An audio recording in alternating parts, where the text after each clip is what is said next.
ان للمتقین مفازا، یقیناً متقیوں کے لیے کامرانے کا ایک مقام ہے۔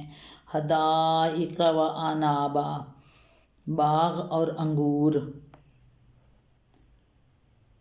انابم و کواعب اترابا، اور نوخیز ہمسن یا ہم عمر کنواری لڑکیاں۔ اترابم و کاسن دہاقا، اور چھلکتے ہوئے جام۔ لا یسمعون فیہا لغوا ولا کذابا، وہاں کوئی لغو اور جھوٹی باتیں وہ نہ سنیں گے وہ اس میں کوئی لغو اور نہ کوئی جھوٹی باتیں۔ جزاء من ربک عطاء حسابا، جزا ہے، کافی ہے انعام تمہارے رب کی طرف سے۔ رب السماوات والارض وما بینہما الرحمن لا یملکون منہ خطابا، اس نہایت مہربان خدا کی طرف سے زمین اور آسمانوں کا اور ان کے درمیان کی ہر چیز کا مالک ہے، جس کے سامنے کسی کو بولنے کا یارہ نہیں۔ یوم یقوم الروح والملائکۃ صفا، جس روز روح اور ملائکہ صف بستہ کھڑے ہوں گے۔ لا یتکلمون الا من اذن لہ الرحمن، کوئی نہ بولے گا سوائے اس کے جسے رحمان کی اجازت ہو یا رحمان کی اجازت سے۔ اذن لہ الرحمن، جس سے رحمان خود اجازت دے۔ وقال صوابا، اور جو ٹھیک بات کہے۔ ذالک الیوم الحق، وہ دن برحق ہے۔ فمن شاء اتخذ، جس کا جی چاہے اپنے رب کی طرف اختیار کر لے۔ الی ربہ، اپنے رب کی طرف۔ مآبا، راستہ پلٹنے کا، جس کا جی چاہے اپنے رب کی طرف پلٹنے کا راستہ اختیار کر لے۔ انا انذرناکم عذابا قریبا، ہم نے تم لوگوں کو اس عذاب سے ڈرا دیا ہے جو قریب آ لگا ہے۔ قریبا یوم ینظر المرء ما قدمت یداہ ویقول الکافر یا لیتنی کنت ترابا، ہم نے تم لوگوں کو اس عذاب سے ڈرا دیا ہے جو قریب آ لگا ہے، جس روز آدمی وہ سب کچھ دیکھ لے گا، انسان وہ سب کچھ دیکھ لے گا جو اس کے ہاتھوں نے آگے بھیجا ہے۔ قدمت یداہ، اس کے ہاتھوں نے جو کمائی آگے بھیجی ہے۔ ویقول الکافر، اور کافر پکار اٹھے گا، کاش میں خاک ہوتا، کنت ترابا، ہوتا میں خاک۔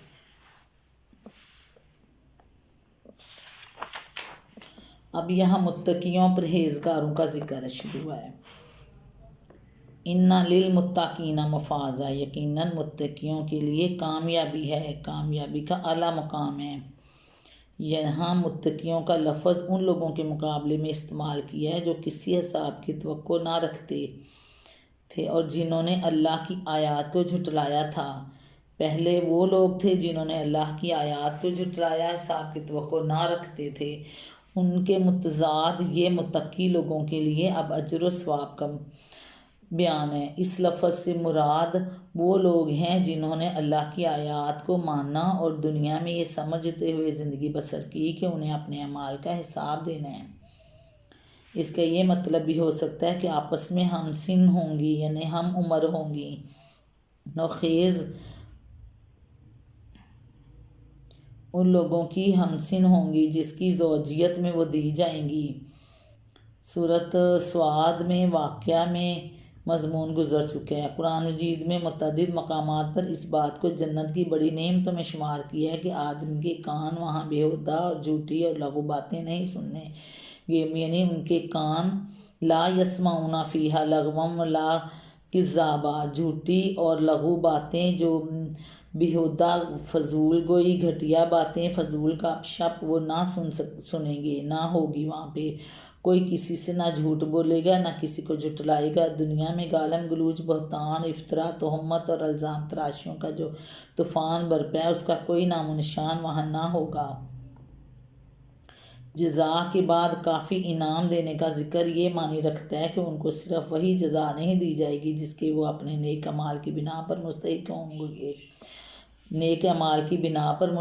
ہوں گے، بلکہ اس پر مزید انعام اور کافی انعام بھی انہیں دیا جائے گا۔ اس کے برعکس اہل جہنم کے بارے میں صرف اتنا فرمایا ہے کہ انہیں ان کے کرتوتوں کا بھرپور بدلہ دے دیا جائے گا، یعنی نہ ان کے جرائم سے کم سزا دی جائے گی نہ اس سے زیادہ۔ یہ بات قرآن مجید میں بہت سے مقامات پر وضاحت کے ساتھ بیان کی جا چکی ہے، سورۃ یونس میں، نمل میں، قصص میں، سبا میں اور مومن میں۔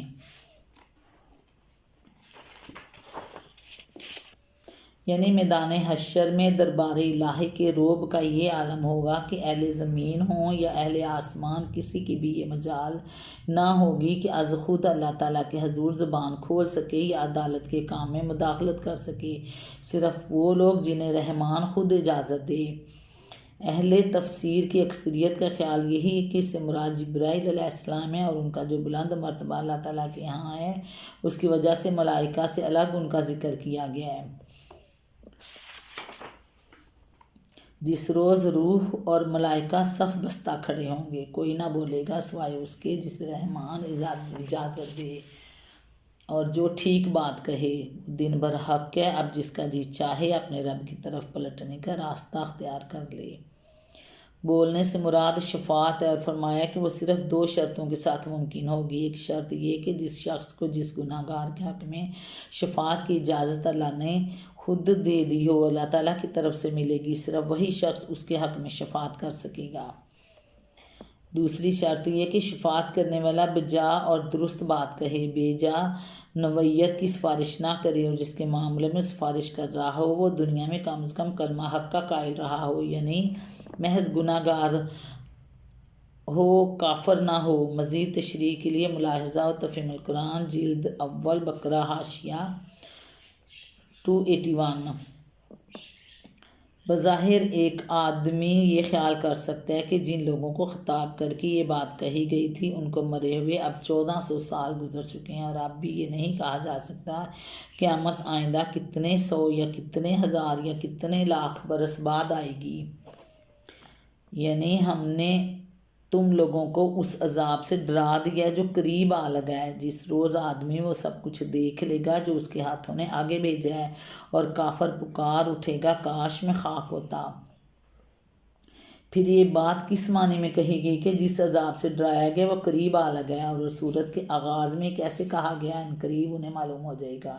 اس کا جواب یہ ہے کہ انسان کو وقت کا احساس صرف اسی وقت تک رہتا ہے جب تک وہ اس دنیا میں زمان و مکان کی حدود کے اندر جسمانی طور پر زندگی بسر کر رہا ہے۔ مرنے کے بعد جب صرف روح باقی رہ جائے گی، وقت کا احساس و شعور باقی نہ رہے گا، اور قیامت کے روز جب انسان دوبارہ زندہ ہو کر اٹھے گا اس وقت اسے یوں محسوس ہوگا کہ ابھی سوتے سوتے کسی نے جگا دیا ہے۔ اس کو یہ احساس بالکل نہیں ہوگا کہ وہ ہزارہ سال کے بعد دوبارہ زندہ ہوا ہے۔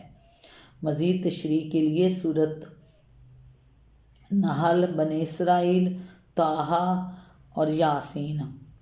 یعنی دنیا میں پیدا ہی نہ ہوتا یا مر کر مٹی میں مل جاتا اور دوبارہ زندہ ہو کر اٹھنے کی نوبت نہ آتی، اور کافر پکار اٹھے گا کاش میں خاک ہوتا۔